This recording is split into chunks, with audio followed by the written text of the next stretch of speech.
Hello and welcome back to another Star Wars Unlimited video. Today I'm here with Adam. Say hello. Hello. Hello. Because we are both co-hosting in a podcast together with two other people, Matthias and Jason, in a podcast called the Nordic Takedown. And there we had a conversation about Adam's run in a Store Showdown, where he went 8-0, but we didn't really have enough time to deep dive, so I thought I would ask for Adam's time and do a short interview to hear more about his adventure playing Luke Green. Yeah. So first of all, for people who go ahead. for people who don't know me, I'm so humble in Discord and on TTS and stuff. Yeah. First of all, it was a 32-player showdown in Stockholm, right? Do you want to say anything else about the event? No, that's correct. It was like best of one is the thing, I guess. 5 rounds of Swiss and then top 8. Nice. Best of one all the way. All right, I think we'll just jump straight in to the first question. What made you bring Luke?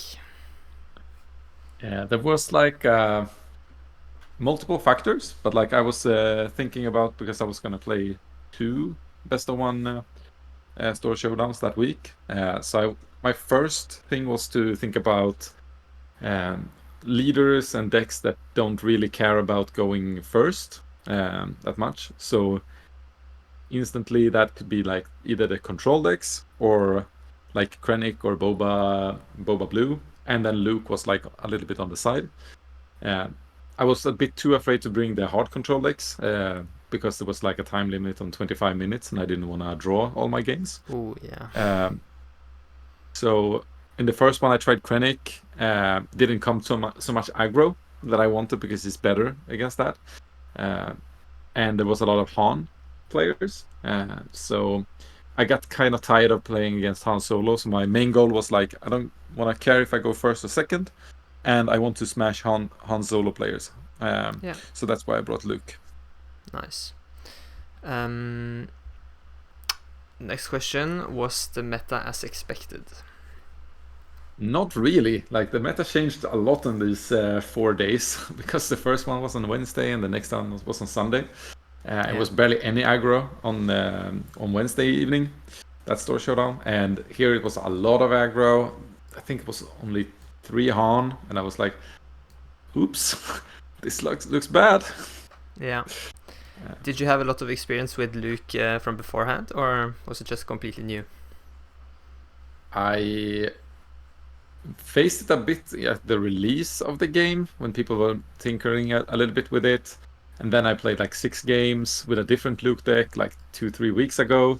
And then I just theory crafted this deck based off a guy online, Destiny Riku, I think it's called. Yeah. Is the original. But there is quite a lot of changes to his deck. But that was my starting block. And then I just played. I knew it was good against Han. And that was like... that like if I play good and that's a little bit lucky, it works against aggro. I thought, and it turns out it's pretty decent against aggro, but I didn't think that before going in. Yeah. Nice. All right. You said it was best of one, but what kind of deck building decisions did you do because of that format? Like there was bouncing on Destiny Riku's deck from the start, and like he had like a very general Luke list, like, well, not general, but it was good against, had answers to like every deck. A little bit here and there, but I felt like and like a sideboard that he could really use, but I felt like I couldn't do that because I thought I needed to be better against aggro. So I trimmed a little bit, like I only played like 2 regional governors instead of 3. I only had like, I removed the confiscates or whatever it's called. And I was basically like banking, I'm not gonna face hard control. I just won't win that anyway. I don't need to be slightly better in a really bad matchup. So I was focusing more. I know he didn't run Vigilance in his deck, the one at least that I bounced off of. Maybe he has now, but like Vigilance was like a really key card in my in most of my matchups. So that is the change that I did. Was it because of the healing, or what? Why was Vigilance so good? Healing and killing, both, versus the aggro decks, because I faced both a lot of Sabines and a lot of Boba Yellow that is like also aggro. Yeah. So I could like stabilize very well against those decks thanks to the 2 Vigilances. Yeah. I'm noticing right now, compared to other Luke lists I've seen, that you play a lot of removal. You have 2 Vanquish, 2 Takedown, 2 Vigilance, and even a Strike True. Yeah. So what was your reasoning behind that? And did it work out? Yeah, actually, every card of those really got play. Like I was looking over like the list before here, just to see to remember a little bit, and like there is basically no card that I didn't use. Like there is one card, but to the removal point, it was like it was important for me to like be able to deal with like the aggros in a way, and like Strike True can do it in like going to a different lane. I needed both takedowns to deal with aggro, but I also needed Vanquish to beat like the mid range and like maybe close out the late game deck. So I felt like I could not cut those. I know many Luke players has cut the removal, but I feel like it's too important. Yeah. So I think actually I would keep them for a main deck as well. Yeah. Regional Governor is not like the most typical card in Luke. Was it in there for a turn 1 play or to get off of viewing? It was mostly because turn 1, I would say, to stop resupplies for ramp decks. So like that I would not be outscaled by Bobas or like Han Solos. There was not that many. I didn't. Oh, Krennic, for example, as well. Yeah. So mostly because of that, but also you can use it to like remove possibilities from the control player in the end. Like if you have watched a little bit of their hand or like have read it, you can like block the most nasty play and then maybe squeeze it. Also, it's good for a cause later and stuff. Yeah, that's true.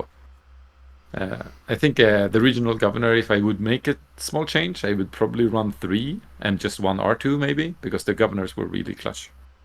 Okay, interesting. Yeah. For the people who didn't listen to the podcast episode, you went 5-0 in Swiss, right? Yes. What decks did you meet in the top cut? Oh, in the top cut, it was first off Green Han, so that went according to plan. Yeah. Then it was Krennic Green. That was not according to plan, because that is a nasty bad matchup for Luke. And then it was Boba Yellow in the final. Okay, nice. What cards in your list would you say were most or least impactful in hindsight? In hindsight, like Regional Governor did more than I thought it would. I would say, like it really, it felt at least like it won me games. Yeah. I would say Vigilance for sure. That was nasty. It was really good. And like as I said before, like basically every card gave me something. Like the Spark of Rebellion saved me. I think it was versus Krennic, I'm pretty sure. And that game was so close, so without that I would probably have lost. Yeah. Did you remember what you discarded? I think it was like it was either a clutch removal at the time, or like I removed like a big ship. Maybe it was a Devastator I removed, so I couldn't get like wiped. It could be that as well. Nice. But the card I never played was Redemption, Medical Frigate. Yeah. I never got there. There was one game where I would have played it, but like it was the final. But the Boba player played Spark of Rebellion of Aspect and stole it. Yeah. So like in a sense it was impactful because he had to take that and I could play Luke instead, and I still won. So I would say like Redemption is probably best in the Bobo matchup, right? Stopping that fire spray. Yeah, really good there. I think it's maybe I played it in the first game, I guess, but I think that was Yeah. the one I didn't really got to play. Strike True, it's only a one-off, right? These, Yeah. so of course they are not played as much. Yeah. I used Strike True to kill a Han when he flipped, so that was pretty sick. So Yeah. maybe Strike True didn't do much, but like, May I ask what you had with 6 power? what I had with 6 power, it was what was it? No, it wasn't. What was it? Maybe it was a wing leader, the echo base defender. I did not play Wing Leader, so it was not Oh yeah, that. you didn't. It was no, sorry, it was not on. Well, it was on the flip turn. It was just that I Yeah, had Leia after, first him, so yeah. he didn't get the things. So I needed like hit him once and then I strike true. Yeah. When But he you don't didn't play think I Leia. had answer. What? How did I tap him then? I don't know. Never mind. He died. He died on the first turn when he came out. Yeah, Maybe he yeah. got to hit something. Yeah. Why I mean, didn't you did do it? what you intended to, which was beat Han. Yeah. All right. Yes. I think we'll just move on to next question. Don't play low. Yeah. What matchups were most difficult? I mean, you went 8-0, but in what would you say are like weaknesses? I think it was definitely Krennic. As I said in the pod, it was like he drew bad. If he didn't draw bad, he would win. Like that was how tight that was. Like I needed him to draw bad like 3 turns to turn it. Needed to top deck a Luke so I could get rid of his Relentless and then be able to vanquish Avenger afterwards. So there was like so many things that needed to go right there that did. Yeah. So that one's by far the. I think if he and I played like 3 more games of that, like he would have won all 3 probably. So that one was for sure hardest. Then I guess it was the Boba Yellow because he got me to 26 HP before I turned it in the final. But playing it, like it felt actually. I never felt super scared. Felt in the matchup. Like of course when he got me to 26, there was like. But then he had already played like 3 surprise strikes, and I have a regional governor out saying cunning, so I knew he couldn't like burst, sneak in more damage. Yeah. Than what was represented on the board, unless he like played a sneak attack in the deck, which normally no one does in Boba. That's really nice when you get to those positions where you kind of know your opponent's deck and you know there's nothing that can really be that immediate pressure, so you don't have to play around it as much. That's nice. Yeah. Okay, let's move on. Final thoughts on Luke's position in the meta, and also looking a bit at the UK Game Expo results. Yeah. The UK Game Expo results are not very promising for Luke. I think Luke excels a little bit in the best of 1 because like nobody takes for Luke, right? Nobody does anything for Luke because Luke is not that good. Like he's not good enough to be prepared to face. Yeah. But there is probably a lot of like sideboard cards that are good against others that also works good against Luke. Yeah. And like so I'd say he is not super good. Like if you use some version of my list, he's pretty good if you think you're gonna face Han, Bobas, and aggro. Then he actually works. He is completely garbage against hard control, I would say. I think when you play best of 3, people will bring hard control a bit more, and then they can just take the game in 40 minutes and just win 1-0, and Luke can't really do that much about it. But you played Krennic as well, right? The last week. Yeah. How would you compare Luke to Krennic in, like, as you said, being able to beat Bobas and aggro? I think like Krennic is not as good against Han Green. That's why I think he has like a worse in that, but he's slightly better to beat Boba and slightly better to beat the aggro.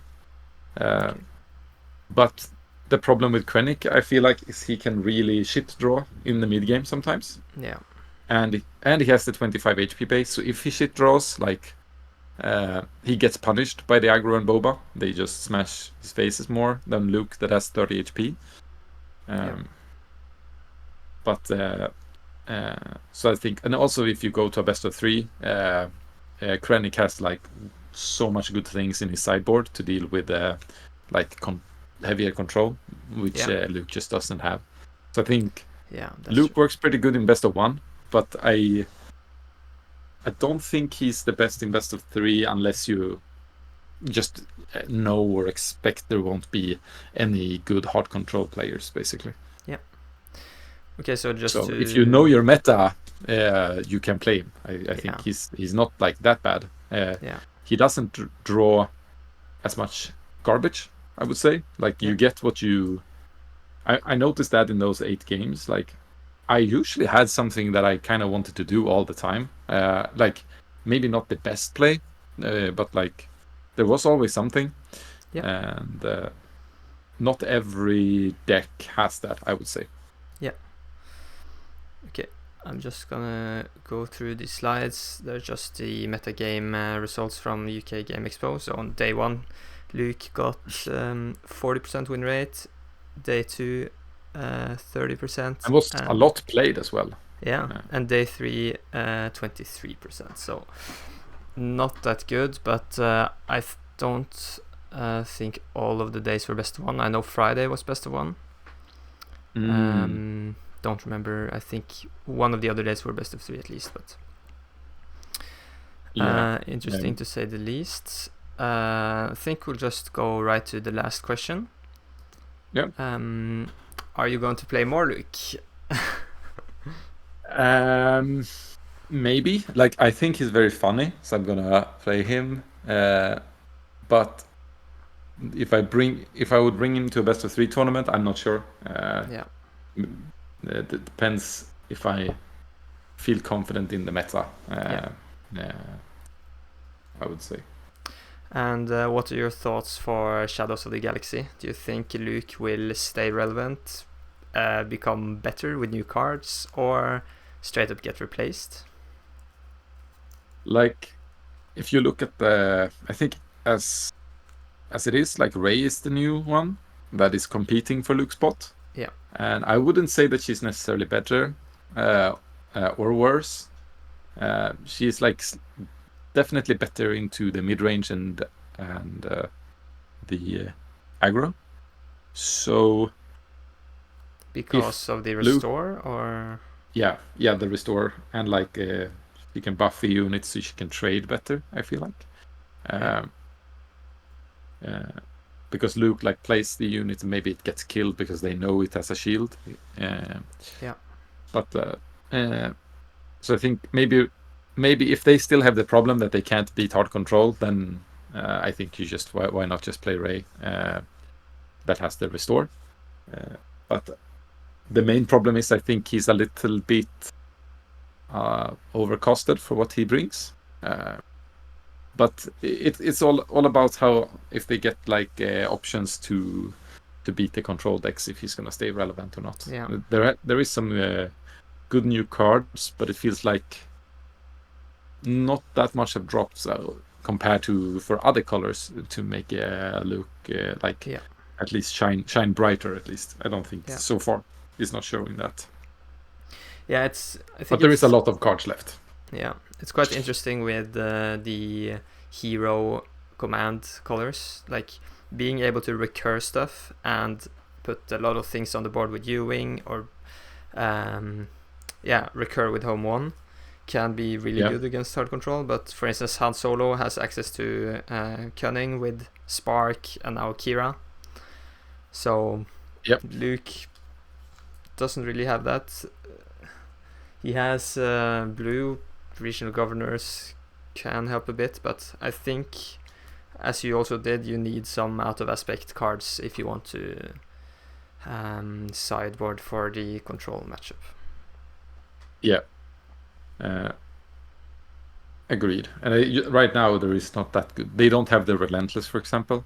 Like the villain green has, which is like a very good answer to actually start fighting back against the control decks. Yeah. And until they have something similar to that, and they, I guess you do probably play like 2 or 3 Spark of Rebellions in the sideboard, but the Relentless is also like a big unit that they have to deal with. So that is more impactful in that sense.